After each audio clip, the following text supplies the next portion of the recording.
ಪ್ರಪಂಚದಾದ್ಯಂತ ಈಗ ಕಾಶ್ಮೀರದ್ದೇ ಸುದ್ದಿ. ಯಾಕಂದ್ರೆ ಪಹಲ್ಗಾಮ್ ದಾಳಿ ಭಯೋತ್ಪಾದನೆಯ ಭೀಕರತೆ. ಅದಕ್ಕೆ ಭಾರತ ಕೊಟ್ಟ ಉತ್ತರ ಜಾಗತಿಕವಾಗಿ ಎಲ್ಲರ ನಿದ್ದೆ ಕೆಡಿಸಿತ್ತು. ಈಗ ಮತ್ತೆ ಎಲ್ಲರ ಕಣ್ಣು ಕಾಶ್ಮೀರದ ಮೇಲಿದೆ. ಕಾರಣ ಇಷ್ಟೇ, ವಿಶ್ವದ ಎತ್ತರದ ರೈಲು ಸೇತುವೆ ನಿರ್ಮಾಣ ಆಗಿದೆ.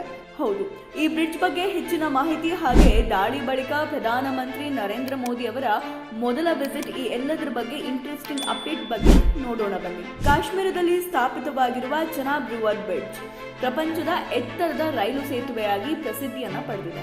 ಈ ಸೇತುವೆ ಭಾರತೀಯ ರೈಲ್ವೆ ಯೋಜನೆಯ ಭಾಗವಾಗಿ ನಿರ್ಮಿಸಲಾಗಿದೆ.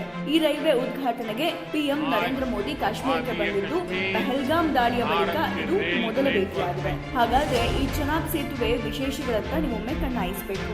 ಇದರ ಹೆಸರು ಚೆನಾಬ್ ರೈಲ್ವೆ ಬ್ರಿಡ್ಜ್. ಸ್ಥಳ ಕಾಶ್ಮೀರದ ರಿಯಾಸಿ ಜಿಲ್ಲೆ. ಜಮ್ಮು ಮತ್ತು ಕಾಶ್ಮೀರದ ಚೆನಾಬ್ ನದಿಯ ಮೇಲೆ ತಲೆ ಎತ್ತಿರುವ ಈ ದಾಖಲೆಯ ಬ್ರಿಡ್ಜ್ ಉದ್ದ ಸುಮಾರು 1315 ಮೀಟರ್, ಎತ್ತರ ನದಿಯಿಂದ 359 ಮೀಟರ್. ಇದು ಐಫೆಲ್ ಟವರ್ಗಿಂತ ಎತ್ತರವಾಗಿದೆ. ಇದೊಂದು ಬೃಹತ್ ಯೋಜನೆ.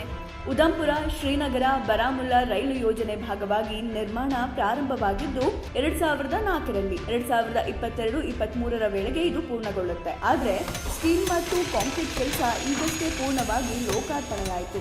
ಈಗ ಪ್ರಪಂಚದ ಅತಿ ಎತ್ತರದ ರೈಲು ಸೇತುವೆಯಾಗಿ ಈಗ ಹೊರಹೊಮ್ಮಿದೆ. ಯೋಜನೆಯ ಉದ್ದೇಶ ಕಾಶ್ಮೀರವನ್ನ ಭಾರತದ ಇತರ ಭಾಗಗಳಿಗೆ ರೈಲಿನ ಮೂಲಕ ಸಂಪರ್ಕಿಸೋದು, ಸೈನಿಕರ ವರ್ಗಾವಣೆ ಸುಲಭಗೊಳಿಸೋದು, ಪ್ರವಾಸೋದ್ಯಮ ಮತ್ತು ಆರ್ಥಿಕ ಚಟುವಟಿಕೆಗಳನ್ನು ಹೆಚ್ಚಿಸೋದು. ತಂತ್ರಜ್ಞಾನ ಹಾಗೂ ಸವಾಲುಗಳು. ಭೂಕಂಪ ಮತ್ತು ಚಳಿ ಹವಾಮಾನಕ್ಕೂ ತೊಂದರೆ ಇಲ್ಲದಂತೆ ನಿರ್ಮಿಸಲಾಗಿದೆ.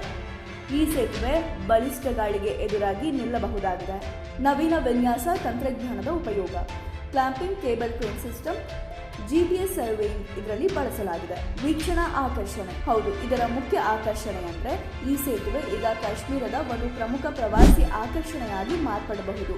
ಸೇತುವೆಯ ಮೇಲಿಂದ ಚೆನಾಬ್ ನದಿಯ ದೃಶ್ಯ ಅಸಾಧಾರಣವಾಗಿ ಬಹಳ ಸುಂದರವಾಗಿ ಕಾಣುತ್ತೆ. ಸದ್ಯಕ್ಕಂತೂ ಕದನ ವಿರಾಮ ಘೋಷಣೆಯಾಗಿದೆ. ನೀವು ಈ ಪ್ರಪಂಚದ ಅತಿ ಎತ್ತರದ ಸೇತುವೆ ನೋಡುವ ಆಸೆ ಇದ್ರೆ ಮಿಸ್ ಮಾಡದೆ ಇಲ್ಲಿಗೆ ಹೋಗಬಹುದು. ಆದ್ರೆ ಇತ್ತೀಚಿನ ದಾಳಿ ಎಲ್ಲರನ್ನ ಒಮ್ಮೆ ಹಿಂದೆ ಹೆಜ್ಜೆ ಇಡುವಂತೆ ಮಾಡೋದಂತೂ ಸತ್ಯ.